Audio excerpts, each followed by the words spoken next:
পঞ্চায়ত নিৰ্বাচনৰ ৰণাংগনত ৰথী মহাৰথী পঞ্চায়ত নিৰ্বাচনৰ প্ৰচাৰত নামিছে দুই কেন্দ্ৰীয় মন্ত্ৰী এফালে পবিত্ৰ মাৰ্ঘেৰিটা আনফালে সৰ্বানন্দ সোণোৱাল ৰণাংগনত নামিছে অগপ বিজেপিৰ দুই সভাপতি খুমটাই বোকাখাতত প্ৰচাৰ চলাই সভাপতি অতুল বৰাই কৈছে তছনছ হৈ যাব বিৰোধী এবাৰ মই ভাবো যে কংগ্ৰেছ আৰু বিৰোধী শক্তিবিলাক একেবাৰে তছনছ হ'ব আৰু পঞ্চায়ত নিৰ্বাচনী হ'ব কংগ্ৰেছ আৰু বিৰোধীৰ শ্মশান যাত্ৰা কংগ্ৰেছ দল শূন্যৰ পৰা মহাশূন্যলৈ গতি কৰিব আৰু কংগ্ৰেছৰ সৃষ্ট ৰাইজৰ দলেই হওক আৰু জাতীয় পৰিষদেই হওক শূন্যৰ পৰা মাইনাছত যাব মাৰাথন প্ৰচাৰ অব্যাহত ৰাখিছে অগপৰ সভাপতি অতুল বৰাই অতুল বৰাৰ চাঞ্চল্যকৰ মন্তব্য কংগ্ৰেছ আৰু কংগ্ৰেছৰ পৰা সৃষ্টি হোৱা জাতীয় পৰিষদ ৰাইজৰ দলে শূন্যৰ পৰা মহাশূন্যলৈ গতি কৰিব আনপিনে মৰাণ শিৱসাগৰত হেলিকপ্টাৰলৈ প্ৰচাৰ চলাইছে প্ৰাক্তন মুখ্যমন্ত্ৰী তথা কেন্দ্ৰীয় মন্ত্ৰী সৰ্বানন্দ সোণোৱালে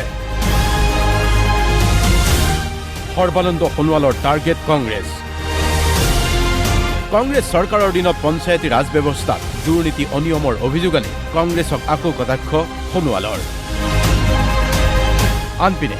আমগুৰি শিৱসাগৰত মাৰাথন প্ৰচাৰ পবিত্ৰ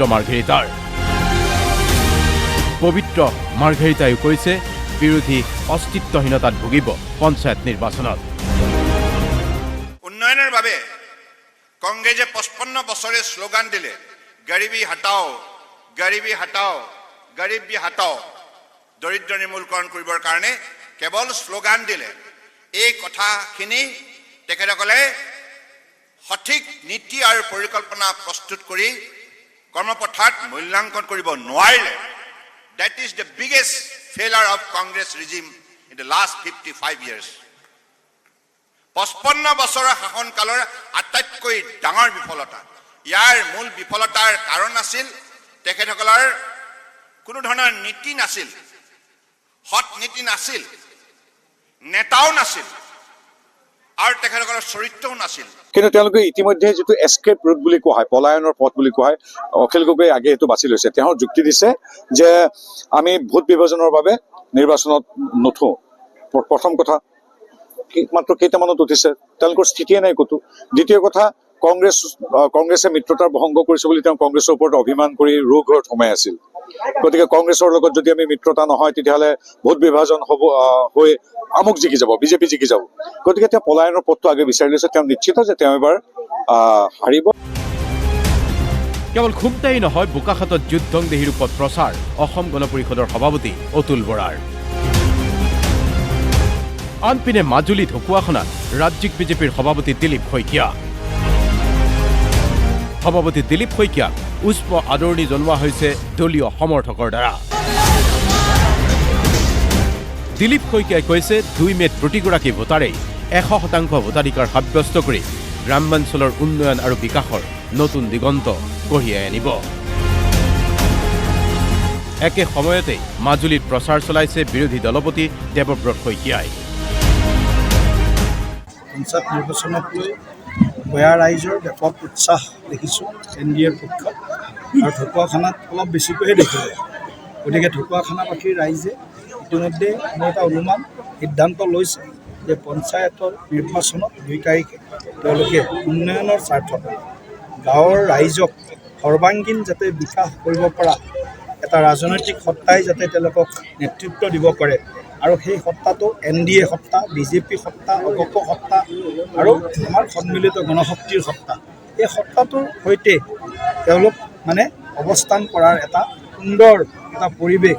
আই মাতৃসকলৰ মুখতো দেখিছোঁ আৰু যুৱশক্তিৰ মুখতো দেখিছোঁ জ্যেষ্ঠসকলৰ মুখতো দেখিছোঁ সকলোৰে মুখত ওঠত এটাই ভাষা আমি দেখিবলৈ পাইছোঁ যে আকৌ এবাৰ পঞ্চায়তত এনডিএ বা বিজেপিৰ নেতৃত্বত আমাৰ যিখন স্থানীয় চৰকাৰ এই চৰকাৰখন আমি গঠন কৰিম মাজুলীৰ হস্পিটেলৰ কথা এতিয়া আহি থাকোঁতে দেখিছোঁ ৰাস্তাটো কেনেকৈ খান্দি গৈছে ৰাতি দুৰ্ঘটনা হ'ব এইবিলাক মেইনটেনেঞ্চ কৰাই নাই ইয়াৰ হস্পিটেলৰ অৱস্থা বেয়া ইয়াত ৱাইফাই দিয়াৰ কথা আছিলে আমি ডিব্ৰুগড়ত মই বেয়া পোৱা নাই ডিব্ৰুগড়ত ৰাজধানী দি দিছে ইয়াততো মিনি ছেক্ৰেটাৰীখন দিছিলে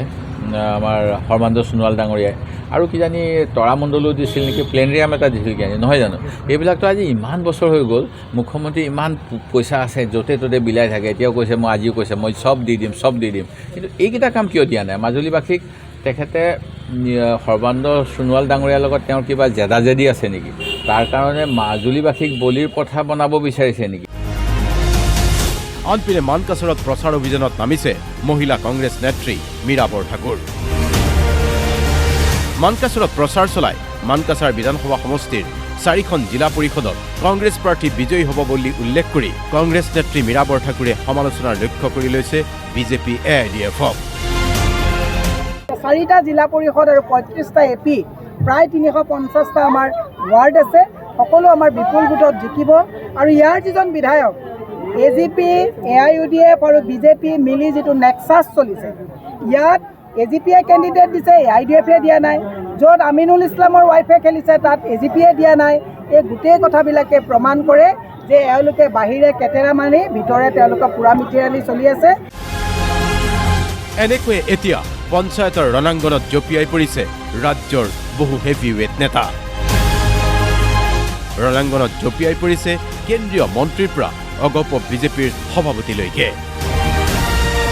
ৰণাংগনত জঁপিয়াই পৰিছে কংগ্ৰেছৰো ইগৰাকীৰ পিছত সিগৰাকী নেতা। Report DY 365।